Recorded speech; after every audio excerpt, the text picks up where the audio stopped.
Hello, welcome to Mental Health. I'm Robbie Stevenson, and today we're here with Kyle Sheppard, drummer of Terrifier, which is a Hey, thrash how's it metal going? band.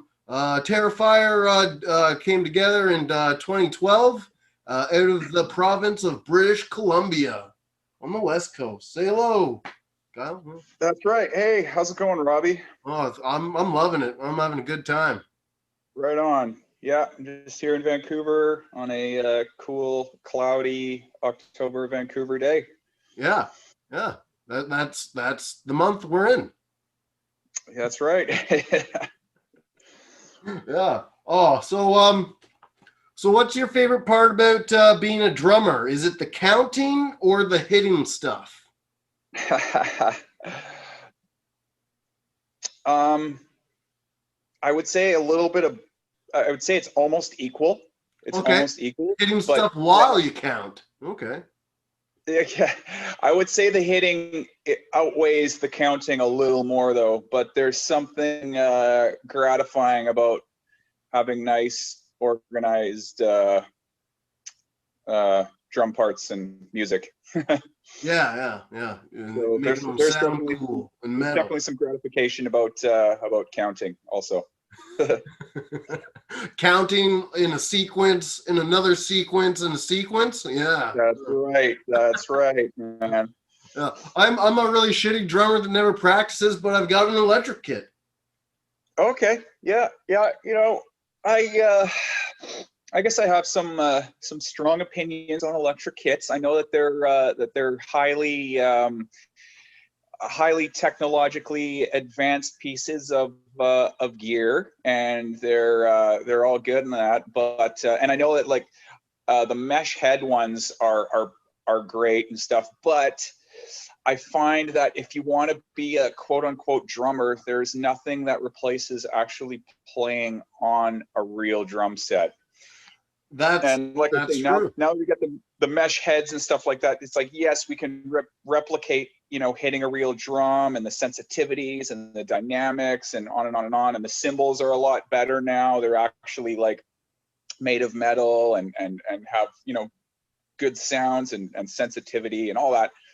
But on the older electronic drum sets with just pads, the rubber pads and stuff, it's just like that you can't you're almost shooting yourself in the foot, because then once you've like practiced and practiced and practiced on all these electric kits and then you go to a real drum set, it's a whole different thing. Yeah. I the first electric kit I got was a Roland V6 like 10 years ago, and that was Okay. fun. But this year I got a K17 by Roland, Yeah. and it's like night and day compared to the technology Yeah. from 10 years ago to today. But yeah, Absolutely. I still agree with you. Real kits, real anything is kind of better than Yeah. technology things. They're fun. Don't get me wrong. They're fun. Yeah. They are fun. But if you really want to be serious about your drumming, I say try and play on real drums as much as possible. Yeah. As I said, I barely even practice on those. Mm. Yeah, me too. Me too. So welcome to the club. Right, yeah. Um, so have you ever been to Windsor, Ontario, around like 2017? Okay, Windsor is like close to Detroit, right? That's correct. Yeah, okay. I don't think I have. I Oh, don't think that's I have. good, because that means I'm not talking to the same Kyle Sheppard that strangled his wife in 2017 in Windsor, and then and then wrapped her up in a blanket and left her on a front porch like an Uber Wow. Eats driver. Wow. Wow. They must have had some sort of hardcore domestic disturbance there or something. Yeah, and they weren't even on lockdown back then. Yeah. Wow. Yeah, no, different Kyle Sheppard. Is it the same Same spelling? spelling, same everything. Hmm. It came up when I Interesting. was Google searching you. Okay. Okay, interesting. That's a good Yeah. good thing. I don't know. Yeah. So this Kyle Sheppard does not wrap up anyone like a burrito in a blanket after strangling them. Just throwing that out there, people. And let's get that right. Let's get that clear. Oh, good times, good times. Yeah, You've traveled and stuff in your band. Like, you want to tell us some awesome stories, or if you got any on your head? Oh man, I think I've forgotten more things now, like funny, cool stuff. Like I guess like I know that it's there, but I'm just like, I don't know. It's just like I think I forgotten. I feel the same way. Growing up, when I'd go to shows and everything, I wouldn't drink or do drugs or anything because I wanted to remember the show. And then afterwards, I went home and then I became a massive drug addict and forgot all my memories of the shows through doing drugs at home. I've had the pleasure of like seeing so many amazing shows and being at some awesome concerts. Well, I guess it's like if I want to brag or whatever, I can say that I saw Pantera live. Yeah. I wish I could say that. I can't say that. Yeah, I know. I know a lot of like my friends and peers and colleagues in the metal community. They all wish, oh wow, I wish I saw Pantera. And it's like, yeah, I saw Pantera. And they're like, what? Like, whoa, no way. It was like, yeah, that was my first big concert in 2000. Oh wow, reinventing steel time. Extreme Steel tour. Yeah, Slayer, Pantera, Morbid Angel. That was incredible. In 2004, I went and saw Lamb of God, Fear Factory, Children of Bodom. There might have been another band, I don't remember. But we went and saw that show, my brother and I, because, and it was also in the fall. And we were like, yeah, we could go see Damage Plan, but, this show's going to be better. And we've got our whole lives to see Vinny and Dime. Yeah. Hey, and then you just goes to show you never know what's going to happen, huh? That's right. It's a shame that that whole ordeal. I remember hearing about that when that tragedy occurred for Dimebag and Damage Plan there. Yeah. But no, you mentioned Fear Factory, and you know what? I've got to say this. I don't think Fear Factory get enough credit. That, like, especially in the older days, like, yeah, 100%. They pioneered that super high production, hi-fi, gent kind of, double bass locked with the guitar riff before anybody was doing it. That I mean, I could be mistaken in that, but from what I hear, they were doing that like almost before anybody, and now it's like standard. It's like a standard sound. You know what I mean? Yeah, I've seen Fear Factory a few times. Great live. Oh yeah. And you know what? I'm a big fan of Fear Factory. Always loved them growing up. And I saw them live a couple years ago in Vancouver. Here they came. And I was really disappointed. I was really disappointed with it. I was like, I think it lasted like 3 or 4 songs. I just walked out. I was like, oh man. This is also you saw them in the time after they started using a drum machine and kicked out the human drum machine, Gene Hoglan, right? So yeah, that's right. Okay, so we're gonna mention Gene Hoglan. Yeah, a lot of people say Gene Hoglan, and he's done some amazing stuff. Super inspirational drummer, but I think Raymond Herrera doesn't get enough credit for his drumming. I feel dumb now because I don't know who this guy is. Raymond Herrera, he's the original drummer for Fear Factory. Oh yeah. I'm not. There you go. I'm not smart. See, Gene Hoglan replaced Raymond Herrera. Yeah. Okay. See, everybody's always, and don't get me wrong, I love Gene Hoglan. How could you not? Dad, Strapping Young Lad. Fuck yeah. Strapping Young Lad. It's Devin Townsend project. He did that. He did that album with Old Man's Child. He's done like Testament. He's done like so much awesome awesome stuff. And Dark like I Angel say, in the early days, you Dark know? Angel, Dark Angel. super inspirational drummer. But Raymond Herrera, like they needed to get Gene Hoglan, this awesome inspirational drummer, to fill the shoes of Raymond Herrera. So there we go. I rest my case on that. That all makes sense now. You know, you have to get the God to replace the God. Yeah, that's right. So shout out to Raymond Herrera. He doesn't get enough. I don't think he gets enough props. Okay, that's done then. We did that. Yeah. Awesome. Yeah. I don't know how we're a band that I like. Well, this is I'll get into this. Cattle Decapitation. Yeah. I'm happy that I get to wear the hoodie from like okay. I'm gonna edit this part out right here and make it look like I'm not getting up to get the album because I put it farther away than I can reach right now. Okay, so I'm gonna edit that out. Right? Or maybe I'll keep it in if it'll make people laugh. I don't know. But I love I like this album because of the fact that I work at a vegan restaurant, which is like the hive mind to everything, identity, politics, and everything, you know. And Right. I get to wear my hoodie of that. You know, on the back it's got the list of the songs, and song number 4 is Forced Gender Reassignment. So I think it's hilarious that I get to wear that into the hive mind of identity politics as a vegan at a vegan restaurant. Yeah. But yeah. Do you get any flack or weird looks or snide comments or? I would if they didn't all know that I'm schizophrenic. You know, that's my in with the left. They have to like me because right. of that. Yeah. Okay. Yes. Right. So they automatically have to be nice to you. Yeah. Right.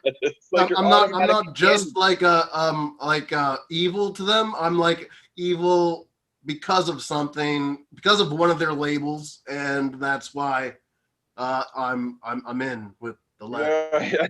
I'm not trying to make this all political and stuff. This is mental health, but even though metal is very political and not wanting to go to war, even though I don't want to get into this, but like no, we can glaze over this part. Yeah, like how like War Pigs is a song about like people going to war. Okay, metal stuff.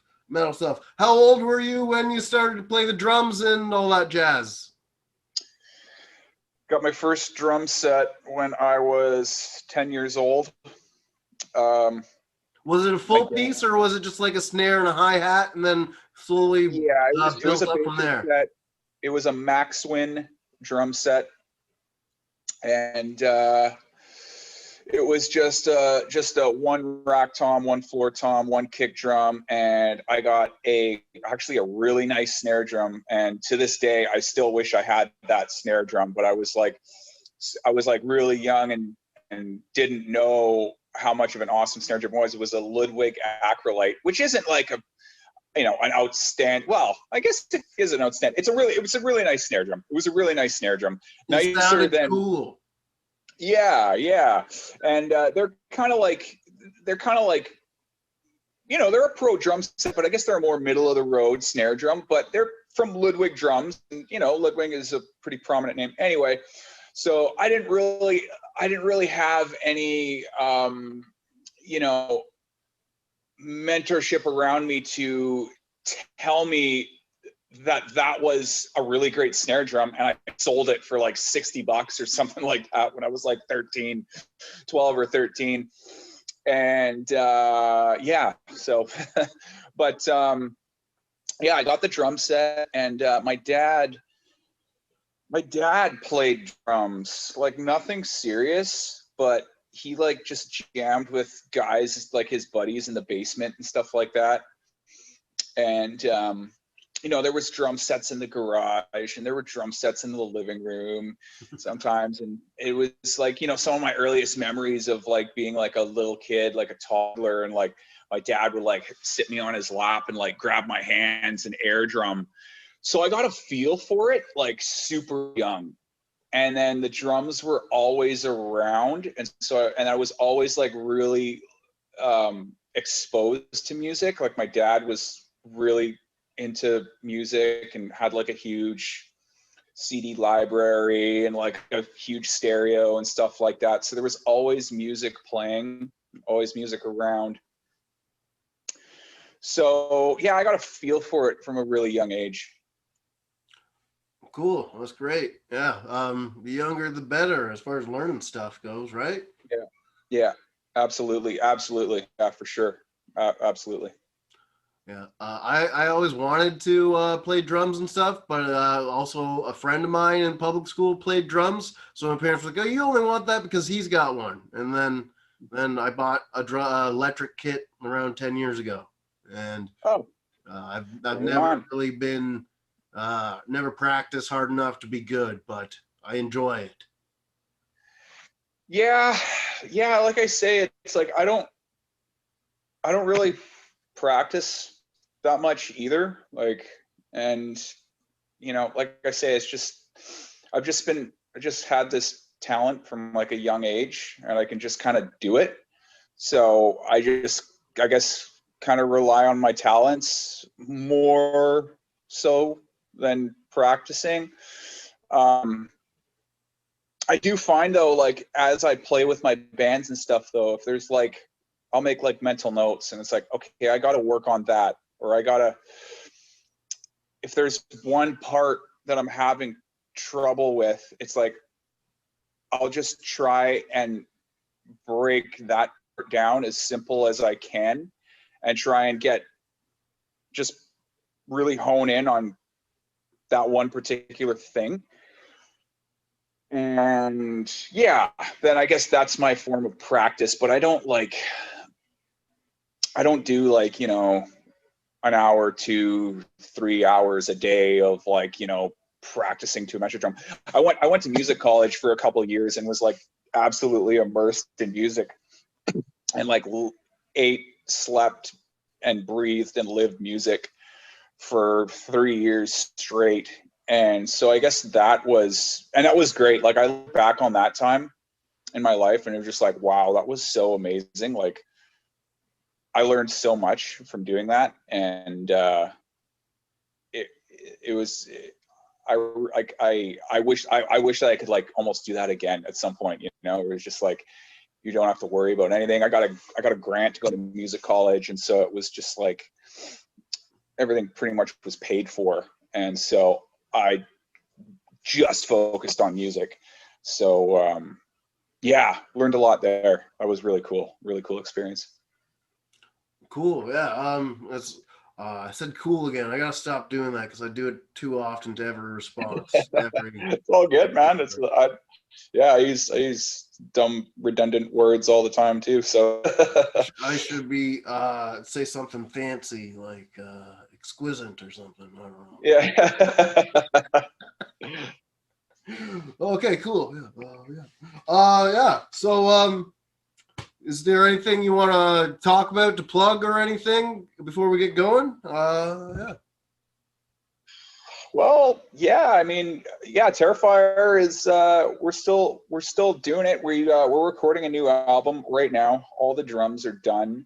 Awesome, because the last one came out in 2017 when that other Kyle was being a jerk. Yeah, there was the coincidence there. But yeah, no, we released that one. The band renamed itself Terrifier. I guess it was in 2012. Before that, they were called Skullhammer, and they had some legitimate legal troubles with another band called Skullhammer. Skullhammer, yeah, and there was another band called Skullhammer in the U.S. Okay. And I guess, you know, somebody found out, either the guys in Skullhammer here, now Terrifier, or the American Skullhammer, found out but somebody else was called Skullhammer, and they were like, hey, like it's our band, and then they were like, no, it's our band, and no, it's our band, and they were like fighting online or something like that. And I guess like things kind of got heated, and the American guys like actually like hired a lawyer and like went wow. Yeah, full on cease and desist and legal. stuff. Yeah. And so yeah, then the guys had to change the name, so they were kind of bummed about that. But yeah, new name, and yeah, so they released one album. This was before I was in the band. I basically joined the band when the name change happened. It's like I replaced the original drummer, and the name change happened kind of simultaneously. Do you know what would have been awesome though? Is if what? like both bands of Skullhammer broke up and then they formed a new band taking pieces of each band and called that one Skullhammer. Yeah. The ultimate Skullhammer will prevail. Yeah. So yeah, I don't know if those guys are like still doing it or whatever, but in the States, but yeah, so they released one album, Terrifier, Skullhammer released one album called Destroyers of the Faith, and then changed the name. We did an EP called Metal or Death, which is, I believe it's floating around on the internet somewhere, but we're not signed to like a major label or anything either, so it's like people message us from all around the world all the time about, oh, I want to get this album, I want to get that album, I want to get this EP, I want your t-shirt, and on and on and on. And it's like, well, yeah, okay, but it's going to cost like $60 to mail it. It's going to cost, like, the CD is going to cost like $10 or $15, and it's going to cost like $50 or $60 to mail it to her. And they're just like, oh, okay. That's when you do a bundle so they can get a t-shirt, an album, and some stickers and stuff, and then you send it all at once, you know? Yeah, Bundles. yeah, and I think we actually have done that. But yeah, we'll I guess we gotta start getting that together a little more. It's like, yeah, we're just like not that good at that sort of stuff, I guess, which is I kind of hate the whole social media aspect of things now. I mean, It's like it's not about the music or how funny you are or anything. It's just about how well you get yourself out there. Yeah, and it's like I'm like I say, I'm on Facebook and stuff, but I just find that when you gotta like to promote your band and stuff, I just find it's like you have to be like so into yourself in a way. And I'm just like not that dude. So I mean, like I mean, like, so yeah, I guess in a way it's like kind of a detriment or whatever, but I just don't feel like I want to like sell myself like that. Like, I mean, that's just me though. And so I guess, I guess maybe that's all of us all the guys in the band kind of feel the same way. So I guess it's kind of held us back in that aspect. One thing you should do. Yeah, one thing you should do is I don't know if you've done it yet, but get a real music video so that the Metal VJ for Ed the Sock's new music video channel can put your band on that. Yeah, I might know the guy. All right, yeah, right. Ed the Sock, man, big fan of Ed the Sock. I've always loved him too, and yeah, I'm so happy to be involved in the new project, being the Metal VJ. It's gonna be pretty Ed the Sock is like a true original, man. Yeah. He's like the OG. I remember watching him on Much Music like 20 years ago, 15, 20 years ago, man. It's like exactly. So and then they copied him with that whole Triumph the dog thing. Yeah, because like Ed the Sock was gonna be on Conan or something like that, and then they cancel him, and then Conan O'Brien? And then they did the shit dog. Triumph the shit dog, you know? Put money on. I don't know if maybe remember seeing this shit dog, but I'm not sure. Yeah, he was on like at MTV Music Awards sometimes saying he's gonna shit on things. Yeah. Yeah. And it's just basically, if it wasn't for Ed the Sock, there wouldn't have been a Triumph the shit dog. Yeah. Yeah. See, there we go. Pioneer, true original, Ed the Sock, man. Yeah. More people just stealing Canadians' ideas and running with themselves. You know. Yeah. There you go. All right. Thank you very much for being on Mental Health, Kyle. It was great talking to you, and thank you very much for your time. Yeah. Awesome. Thanks a lot, Robbie. And good luck and all the best with your podcast and your work. And hey, I saw that video where you were like headbanging or like fell on your head. Are you okay from that, man? Because that looked brutal. It was brutal. It was very metal, and I feel fine. I feel fine. That could be like a viral video. Fine.